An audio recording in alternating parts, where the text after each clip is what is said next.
Evangelho de São Marcos, capítulo 4. Jesus pôs-se novamente a ensinar à beira do mar, e aglomerou-se junto dele tão grande multidão que ele teve de entrar numa barca no mar, e toda a multidão ficou em terra na praia. Ensinava-lhes muitas coisas em parábolas. Dizia-lhes na sua doutrina: ouve, que é a ordem de Jesus, ouve, bora prestar atenção aqui que eu vou falar, galera, ouve. Saiu o semeador a semear. Enquanto lançava a semente, uma parte caiu à beira do caminho, e vieram as aves e a comeram. Outra parte caiu no pedregulho, onde não havia muita terra. O grão germinou logo porque a terra não era profunda. Mas assim que o sol despontou, queimou-se, e como não tivesse raiz, secou. Outra parte caiu entre os espinhos. Estes cresceram, sufocaram-na, e o grão não deu fruto. Outra caiu em terra boa, e deu fruto, cresceu e desenvolveu-se. Um grão rendeu 30, outro 60 e outro 100. E dizia: quem tem ouvidos para ouvir, ouça. Versículo 9, uma ordem de Jesus, né? Quem tem ouvidos para ouvir, ouça. Quando se acharam a sós, os que o cercavam e os 12 indagaram-lhe o sentido da parábola. E disse-lhes: a vós é revelado o mistério do reino de Deus, mas aos que são de fora, tudo se lhe propõe em parábolas. Deste modo, eles olham sem ver, escutam sem compreender, sem que se convertam e lhes seja perdoado. Aqui, que para entender, né, o que Jesus estava falando ali, era preciso estar no mesmo espírito que ele falava, né? Tá ali, porque se não tivesse ali querendo, né, estar com o coração aberto, as pessoas só ouviam para sair criticando depois. Então, Jesus falava em parábolas porque só quem estava aberto para entender é que realmente ia entender. Versículo 13. E acrescentou: não entendeis essa parábola? Como entendereis então todas as outras? O semeador semeia a palavra. Deixa eu marcar de amarelo aqui. O semeador semeia a palavra. Palavra do reino, palavra de Deus, né?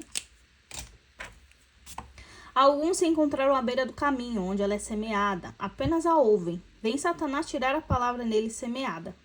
Outros recebem a semente em lugares pedregosos.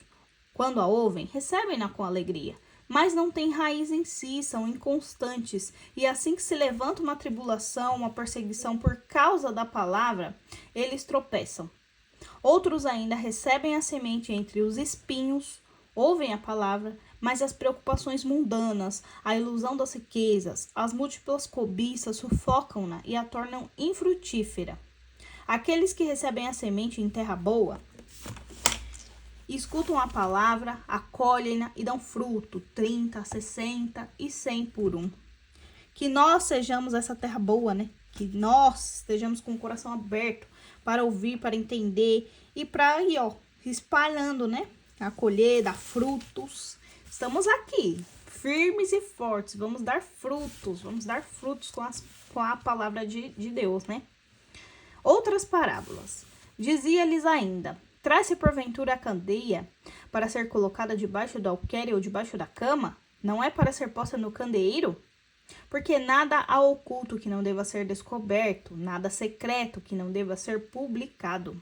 Deus sabe de todas as coisas, não adianta esconder. Não adianta a gente querer, porque não sei o que, não. Nem adianta, porque Deus sabe de tudo. Nada é oculto para Deus, né? Versículo 23 é uma ordem, a mesma ordem, na verdade, né? Se alguém tem ouvidos para ouvir, que ouça. A mesma ordem do versículo 9. Quem tem ouvidos para ouvir, ouça. Ele prosseguiu: atendei ao que ouvis. Que é, presta atenção que eu vou falar aqui, presta atenção. Ordem segue de princípio eterno. Com a medida com que medirdes, vos medirão com a medida com que medirdes, vos medirão a vós, e ainda se vos acrescentará, pois ao que tem se lhe dará, e ao que não tem se lhe tirará até o que tem. Então, a quem tem dará mais, ao que não tem, até o que não tem será tirado. Princípio eterno. Dizia também: o reino de Deus é como um homem que lança semente à terra, dorme, levanta-se de noite e de dia, e a semente brota e cresce sem que ele o perceber. pois a terra por si mesma produz primeiro a planta, depois a espiga e por último o grão abundante na espiga. Quando o fruto amadurece, ele mete-lhe a foice, porque é chegada a colheita. Essa parte aqui, gente, tá com uma sombra, tá vendo? Um amarelo, porque eu tinha marcado de amarelo fluorescente aqui. Então deu uma manchadinha, mas não incomoda não. Aí ficou uma partinha assim. Essa parte que tá marcada foi bem a parte dos 12 apóstolos, ó. Que eu marco de amarelo, mas aí um fluorescente para dar um destaque nessa parte da eleição dos apóstolos. Aí ficou uma marcadinha assim. Seguimos. Versículo 30, né? Dizia ele: a quem compararemos o reino de Deus? Ou com que parábola o representaremos? É como o grão de mostarda que, quando é semeado, é a menor de todas as sementes. Mas depois de semeado, cresce, torna-se maior que todas as hortaliças e estende de tal modo os seus ramos que as aves do céu podem abrigar-se à sua sombra. Era por meio de numerosas parábolas desse gênero que ele lhes anunciava a palavra, conforme eram capazes de compreender. E não lhes falava, a não ser em parábolas. A sós, porém, explicava tudo aos seus discípulos. À tarde naquele dia, disse-lhes: passemos para o outro lado. Aqui temos também uma ordem, né? Essas coisas assim que mesmo que Jesus está falando ali com os seus discípulos, eu sempre marco. Marco como ordem porque Jesus está falando. Passemos para o outro lado. Deixando o povo, levaram-no consigo da barca, assim como ele estava. Outras embarcações o escoltavam. Nisso surgiu uma grande tormenta e lançava as ondas dentro da barca, de modo que ela já se enchia de água. Jesus achava-se na popa, dormindo sobre um travesseiro.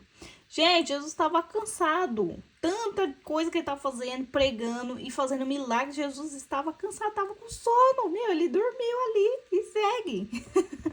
Eles acordaram-no e disseram-lhe: mestre, não te importa que perecemos? Aqui é como se eles estivessem julgando Jesus, né? Tipo assim, você vai ficar aí dormindo e a gente vai ficar aqui? Como assim, gente? Né? Olha só a prepotência desse povo, julgando Jesus. E ele, despertando, repreendeu o vento e disse ao mar: silêncio, cala-te. Aqui é uma ordem também de Jesus, né? Silêncio, cala-te. Não vai falar o que você não tá sabendo, ficar repreendendo, ficar julgando sem saber. Então, ó, quietinho, né? Silêncio. E cessou o vento e seguiu-se grande bonança. Ele disse-lhes: como sois medrosos? Ainda não tendes fé? Eles ficaram penetrados de grande temor e cochichavam entre si: quem é este a quem até o vento e o mar obedecem? Jesus é Deus, né, gente? Ele tem o poder de tudo, de todas as coisas. Aí eu te pergunto, e eu falo pra mim mesma: que medo que você tem? Tipo, como eu sou medrosa, né, gente? Aqui Jesus fala: como sois medrosos, ainda não tendes fé? Jesus estava na barca juntinho com eles e eles ainda assim estavam com medo. Eu falo que eu estou na barca de Jesus. Só que é só na hora que a gente acontece nas tribulações e tudo mais que a gente vai saber como a gente vai se comportar. Eu sigo aqui na barca de Jesus, tranquila, na paz, seguimos, sem tempestade. Mas eu sei que as tempestades vêm. Elas vêm e tem hora que ela vem e como diz aqui, ó, enche de água o nosso barco, né? Mas não devemos esquecer que Jesus está dentro da barca. Ele está junto com a gente, dentro da barca. Se Jesus está do nosso ladinho, para que ter medo? Como sois medrosos. Cara, tem hora que eu falo: Gabriel, como você é medrosa? Do que você tem medo? Você já parou para pensar? Se você se entrega a Jesus, se você entrega a sua vida a ele, porque ele é o chefe. Eu falo, quando eu vou ver Jesus, eu falo: ó, meu chefe, né? Que ele é o chefe da minha vida. Se eu entrego tudo para ele, ele que comanda tudo, como consagrada, graças a Deus, a Nossa Senhora e a São José. Eles têm o domínio de tudo na minha vida. Então, melhor do que eu, né? Eles, para cuidar de tudo. Então, eu vou ter medo do quê? Do que você tem medo? Já parou para pensar nisso?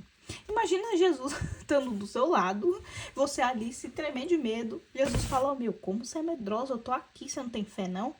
Então, bora refletir sobre isso, porque isso aqui, ó, é uma baita de uma mensagem, não é mesmo? Então é isso, terminamos o capítulo 4 e vamos para o próximo.